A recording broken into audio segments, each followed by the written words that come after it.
70 miles an hour. Joey Dunlop and Keith Huewen's lost it. And Randy Mamola almost came down as well, but Keith Huewen there completely lost it. Well, miraculously, Keith was not badly injured. He's back in the field today, and he talks now to Andrew Marriott. Keith Huewen, World of Sport viewers looked horrified at the previous Donington meeting to see you take that terrible tumble. Any after effects? I broke my wrist in 2 places after that one and aggravated a little bit with another crash in Austria a couple of weeks later in practice with Suzuki. But since then, there's been a little bit of pain, and it's been in a plaster for the last 6 weeks. It came out of plaster last Wednesday, and we're trying it out now. And how do you feel? Slow and a bit rusty. I mean, with the weather being like it is at the moment, it's no telling what the hell's going to happen. But as long as the track stays dry and it's not too greasy, it should be okay. Randy, what about the condition of the Donington track today? It's caught a lot of people out in the past. Well, today it's a little bit damp in some of the corners, and on the Donington circuit, it's a bit difficult to see whether it's lightening up or not. It looks just about all the same color, so everybody's tend to waiting to see who's going to go a little bit quicker and a little bit quicker. But all in all, the circuit is, I think, in better shape than it was on the first one. You won the last race here. Can you do it again? Hopefully. I've had some problems doing the Grand Prix this year, and I hurt my left ankle, which is my shifting ankle now, and it's getting better. The doctor told me that I shouldn't be riding, but I told him that I'd put a brace on, and he said, well, it's up to you. So here I am, and trying to do a good show.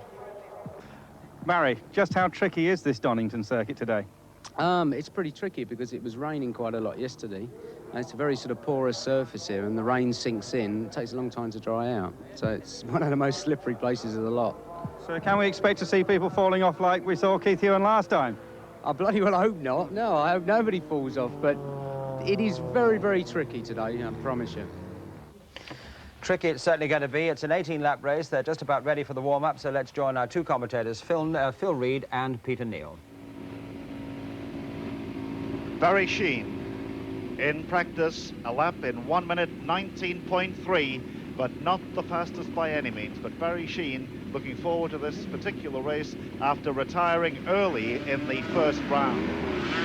Away on the 2 warm-up laps, vital with the conditions as they are here today. An interesting machine to look out for is number 12. It's Ron Haslam riding the new FWS Honda, and it's the first race in Europe for that particular machine. But the warm-up laps absolutely vital, Phil Reed, because of the needing to warm up those tyres, especially when conditions are like this.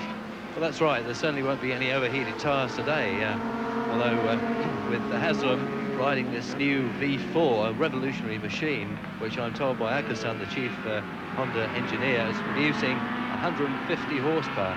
So that perhaps might be overheating tyres. But yeah, very difficult conditions today to pick the right tyre. What tyres do you think they will be using? Well, it depends on the machine and on the rider, on the layout of the machine, but obviously softer ones today. Fine, well, the practice, Graham Crosby has been fastest in practice in 1 minute 17 seconds, and that is 3.4 seconds outside the lap record held, perhaps not surprisingly, by Randy Mamola. Second fastest in practice, Mick, third, Kork, Ballington, fourth, Ron Haslam, and in 5th place, Barry Sheen, and that will be the front row of the grid. It's an 18-lap race, a total distance of 35.22 miles. That's the Park chicane, where when racing they reduced their speed from about 160 miles an hour down to somewhere around about the 50-mile-an-hour mark. Well, Peter, you've got the first 6 riders all within a second of each other in a real super combination machines. Graham Crosby on the 500 works Yamaha, sponsored by Agostini, Mick Grant on the 1000 Formula 1 Suzuki. Well, Barry Sheen has had 1 warm-up lap only and has pulled into his place on the grid. Some adjustments being made. What do you want to go up to? This is some adjustment on the front suspension pressures or preloading. So how is that going to affect him now with 1 warm-up lap? Well, obviously, he'll be taking it easy for the first 2 or 3 laps in the race, I should think. Why should suddenly you want to adjust the front preloading, I just don't know now. After many laps of practice. And in fact, he is going away for his second warm-up lap. Pops a wheelie, and away he goes. This is his second warm-up lap. Apparently, the riders have been warned also that there is oil at the chicane, the park chicane, which they have to brake very severely going into that chicane, so that could be reasonably tricky. Barry Sheen through Craner curves and Hollywood and down to the old hairpin, which Barry told us earlier was, in his opinion, just about the trickiest part of the circuit today. That's the old hairpin there now. And Peter Barry's riding his last year's works Square 4 Yamaha, which it seems doubtful if he'll ever get the latest works machine used by Roberts this year in the Grand Prix. So he is up against it a bit, against the later works machines. So they line up, there he is, round Coppice Corner. And that's the lineup, the grid being formed, 18 laps, and the point system, 15 for a win, down to 1 for 10th place. 15, 12, 10, 8 for the first 4. And there's Rocket Ron Haslam on this brand new FWS Suzuki. It's Honda, I should say. It's the first time that this has ever been raced in this country. And Ron, of course, has got his chance next weekend in the Dutch TT when he goes away to start in Grand Prix racing on the NR 500. He's also doing the Belgian Grand Prix the weekend after. So Ron Haslam at last is getting his chance to ride in the World Championship Grand Prix. Barry Sheen back into his line. The front wheel apparently has been scattering. That's why the suspension problem was there. It looks okay, but he would know exactly what the problem is, because he's one of the riders that can come in and tell his mechanic exactly what the problem is with the machine and have it rectified. The Donald Duck emblem, you'll notice on the front of Barry's helmet, that's been there since he was a kid. But now the grid's starting to be cleared. We've got 18 laps, and we've got some of the finest riders in the world from America, New Zealand, Great Britain, South Africa, Italy, France and Australia. An international field, and they're racing for points and prize money in the World of Sport Superbike Challenge, round number 2. See, Peter Barry, not a happy man. He's worried about something. Obviously, just the final setup of the bike. So it looks as if Barry has got to start with the problem, whatever it is. They rev the engines up, a clutch start, 18 laps, a distance of 35.22 miles, and the tension, the adrenaline starts flowing in these riders as they wait for those lights to change to green, and away we go. And coming down to Redgate for the first time, and it's Ron Haslam, number 12, has made a very good start. Barry Sheen has a look over his shoulder to see what the position is, but it's Roger Marshall, number 11, Wayne Gardner, number 51, and Ron Haslam, number 12, the first 3. And are the field safely around Redgate for the first time? They all seem to be there. And now through the swervery down through Hollywood, Craner curves, Roger Marshall, number 11 on the 997 Suzuki, followed by number 51, Wayne Gardner, the Australian, and he's just been out to Malaysia and had 9 wins in Malaysia, and that's his warm-up before he comes back here now to Donington. But Roger Marshall from Rugby in Lincolnshire, the leader, into McLean's for the first time. Wayne Gardner right with him. Ron Haslam is there, Kork Ballington, and indeed it's Mick Grant that's moved up into 3rd place, riding machine number 10. Mick Grant around safely, around Coppice Corner. Mick, who had dreadful luck in the Isle of Man TT, led 2 races and didn't finish in one of them, had a consolation of a record lap. But he's about to be overtaken, I think, by the Works Kawasaki of number 8, Kork Ballington, and they are. The oil flag being displayed, that red and yellow flag is an oil flag warning the riders of oil in that park chicane. Roger Marshall, Wayne Gardner, Mick Grant, Kork Ballington, and Randy Mamola, machine number 2, lying in about 7th position alongside Graham Crosby. And Barry Sheen is in 11th position at the moment, so he's got a lot of work to do. Around Hollywood and Craner curve, Roger Marshall from Wayne Gardner with Kork Ballington up into 3rd place.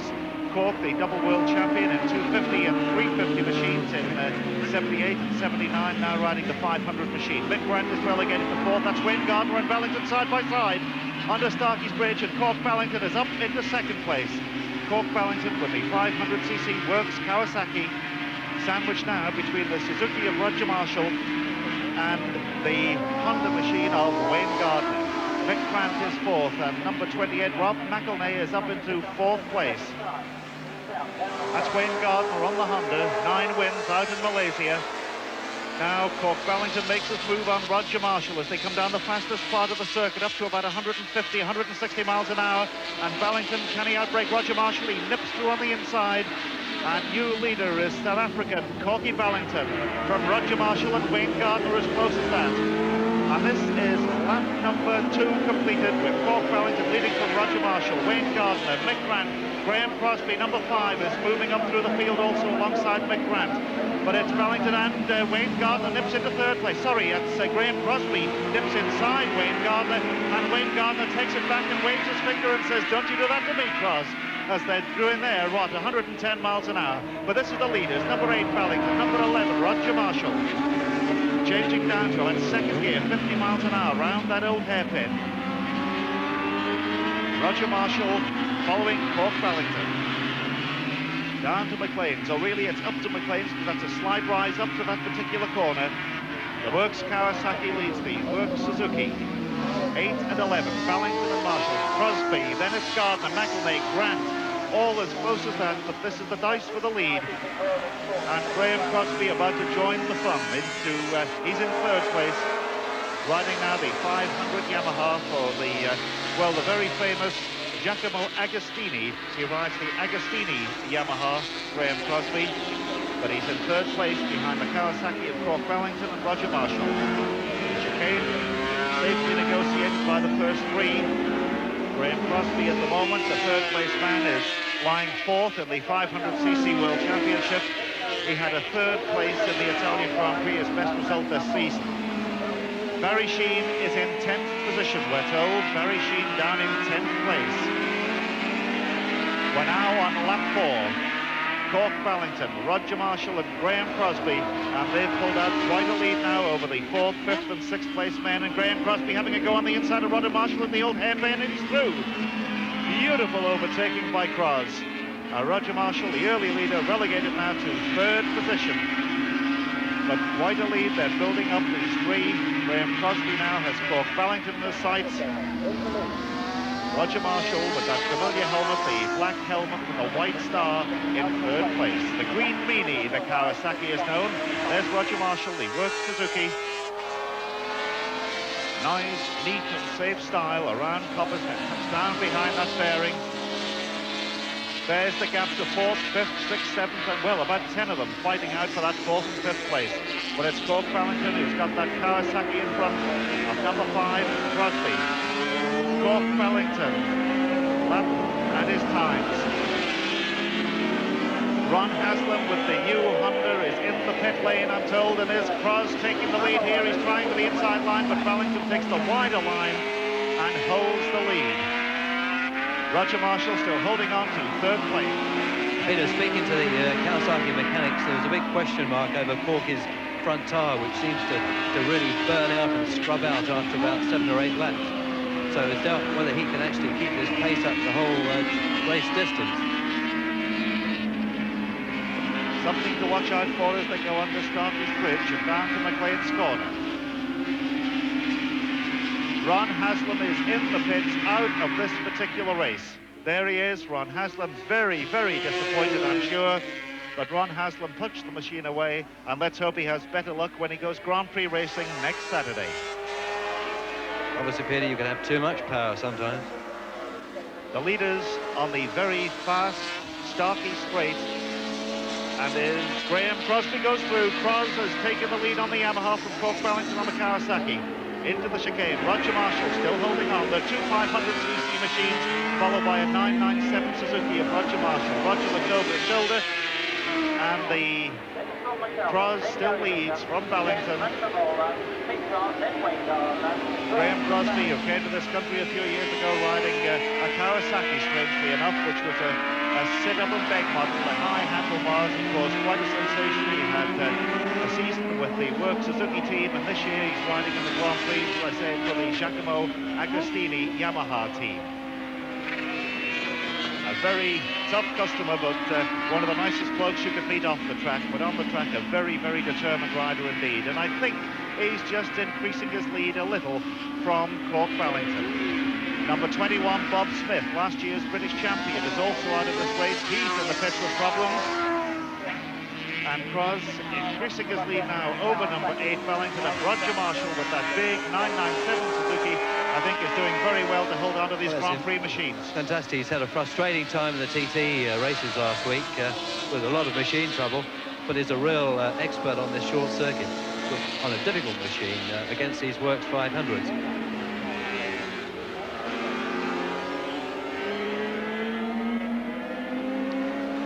So the leader there now, it's 1/3 distance. 6 laps have been completed, and Graham Crosby leads from Kork Ballington and Roger Marshall. In 4th place is number 28, Rob McElnay.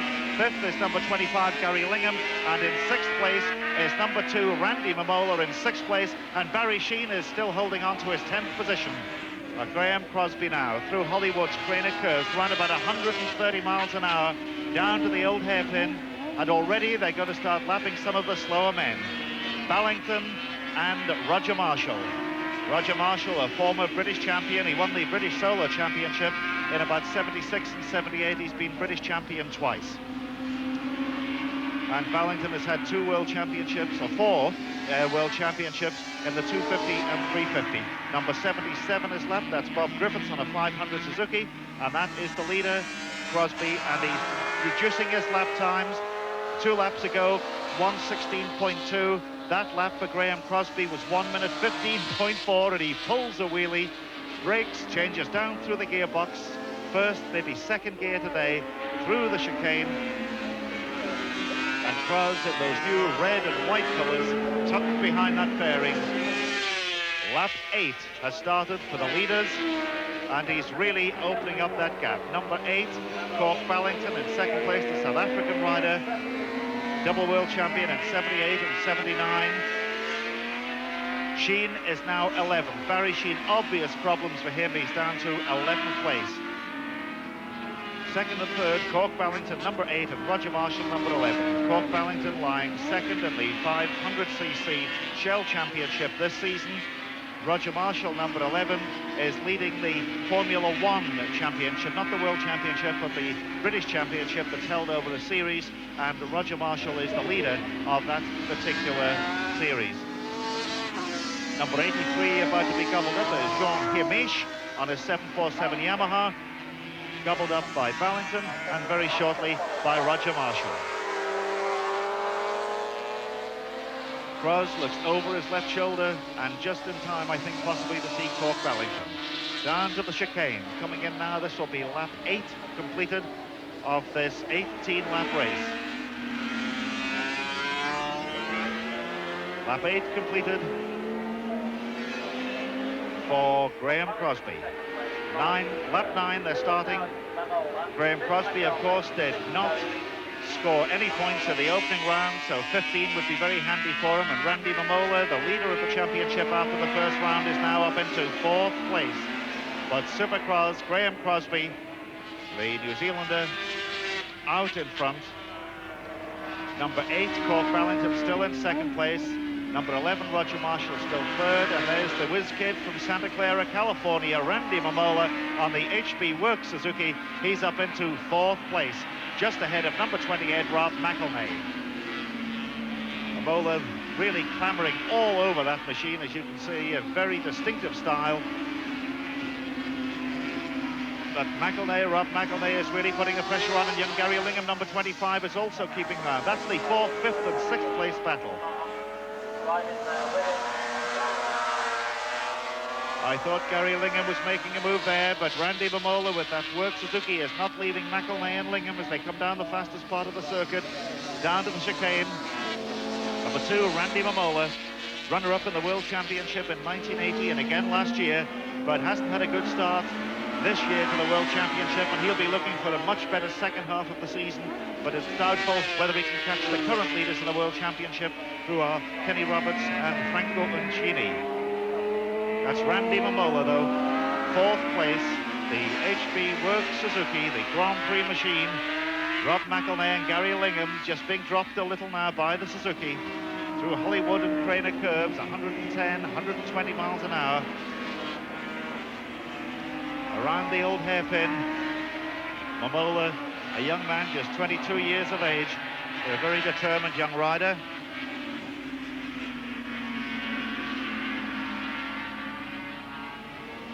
This is number 2, Randy Mamola, around McLean's, lying in 4th place.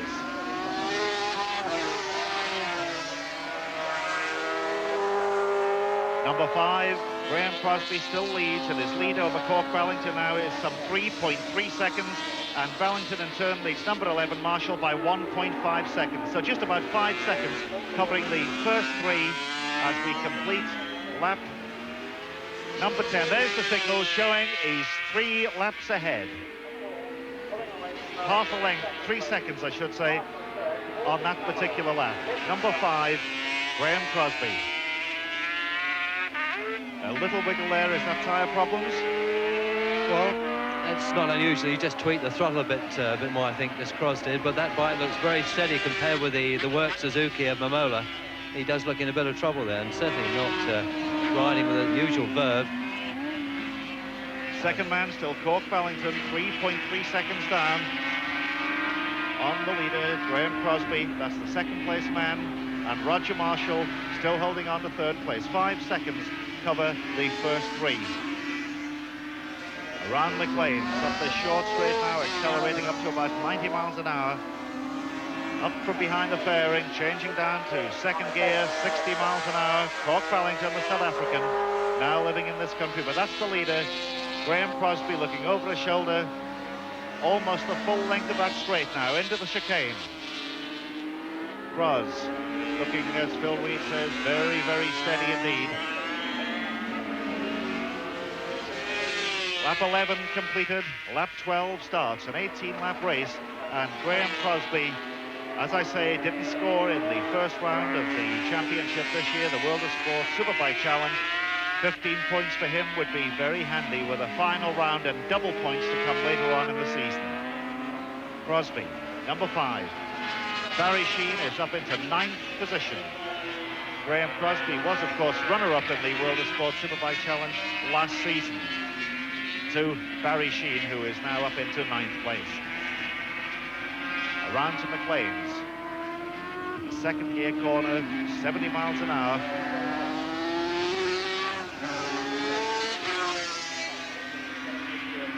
Up to Coppers on lap 12.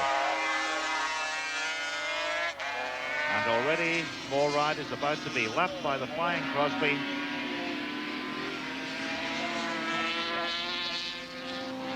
Number 103, Nigel Matten with a 750 Yamaha, virtually blown off by Graham Crosby.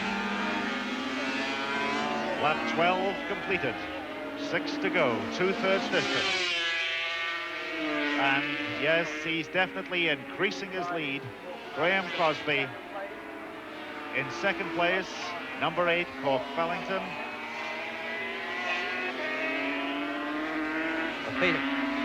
Peter, if you see that front wheel of Korky Ballington, that tyre's developing that sort of juddering trouble with the front forks, which is obviously slowing him down, which I mentioned before.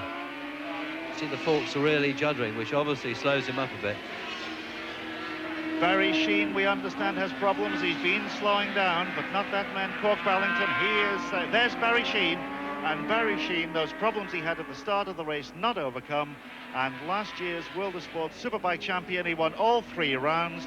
And he has not scored again today after missing out in the first round also.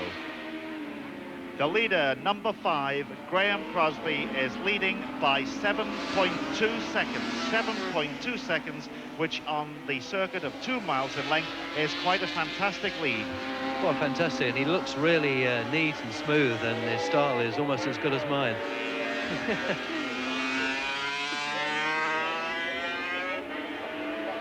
Lap 14 started for number 5, Graham Crosby. Ballington still second, and looking over his shoulder,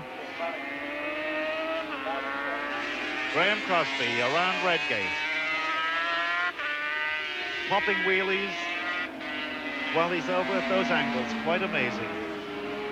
The nickname he has, of course, is Super Cros, and when you see a performance like this, I think it's fair to say that he deserves the word super in front of his name.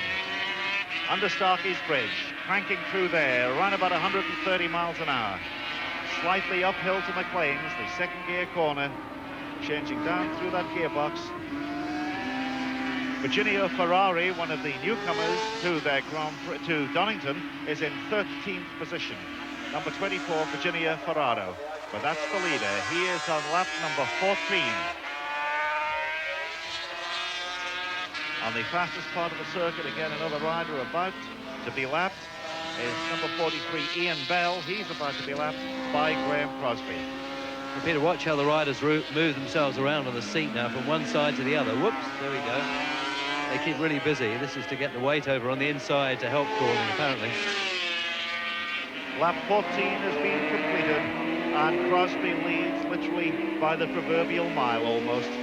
He's the second place man, number 8, Kork Ballington, with the 500 Kawasaki. 250 and 350 Kawasaki's gave him world championships, but Kork Ballington now really seems to have this, well, a little bit of a squiggle there, but he seems to have this 500 under control now, and he's given them very good placings in world championship, with placings in those like 3rd and 4th places. Cross is slowing slightly. He was 1:15.4 about 4 laps ago. He's now 1:16.3, but of course the signals he has informing him of his lead, he can afford to slow the pace by around about a half a second a lap. Kork Ballington up that short straight now to Coppice. Randy Mamola is to, oops, and he's got 1 or 2 problems there. The leader, though, number 5, Graham Crosby, down to the chicane. Keith Huewen, number 16, who had that terrible spill the last time we were at Donington for the World of Sport Championship. He is in the pits and obviously out of this race. Number 5, well, normally you would expect Randy Mamola to be doing that, but Graham Crosby's out in front, and he is certainly enjoying it. Kork Ballington, as he went past the pits, made a signal, which could be that he does have problems, but they are now on the lap number 16, so just a couple of laps and a bit to go, so he can hold it on, possibly. That's the leader. That's Ian Bell, about to be lapped by number 8, the second place man, Kork Ballington.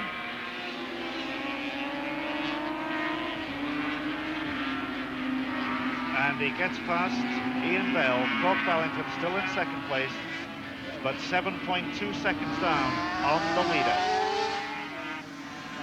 Kork Ballington in second place. Still third is number 11, and that's Roger Marshall, followed by number 2, Randy Mamola, number 25, Lingham, and number 28, Rob McElnay. That's the first 6. And told that Randy Mamola has pulled back 1.7 seconds on Marshall and is really closing on him. There it is, the battle for 3rd and 4th. Roger Marshall, number 11, and number 2, Randy Mamola, leading this championship, of course, winning the first round, and now battling it out for 3rd place, which would give him 10 points. But Roger Marshall, a very experienced rider. We're on lap number 17. And I wonder, can Randy Mamola snatch that 3rd place? Well, Peter, I think he's got to think that next weekend there's a Dutch TT, which counts the World Championship. He can't obviously stick his neck out too far. He daren't risk, you know, hurting himself or even blowing the bike up. So he has the chance. I'm sure he'll slip past Marshall. As we've said so many times before, the problems could be tail-enders if they can just get past. You see, Roger Marshall got past Ian Bell, and Randy Mamola has to wait, and that can make a tremendous difference. But Mamola is safely... Whoops! Well, yes, I was going to say he was safely through, but he's through. And he's still now chasing Roger Marshall, and they're on lap number 17. Back into the saddle, down behind those fairings. And is this the place he's going to make his move? He does. Randy Mamola up into 3rd place. Randy Mamola, the leaders are on their last lap. That's Randy Mamola, and there they are. Number 5 is the leader, and he's really mixed up with the traffic, isn't he? Number 5, Crosby, in among them. 1 past, 3 to go.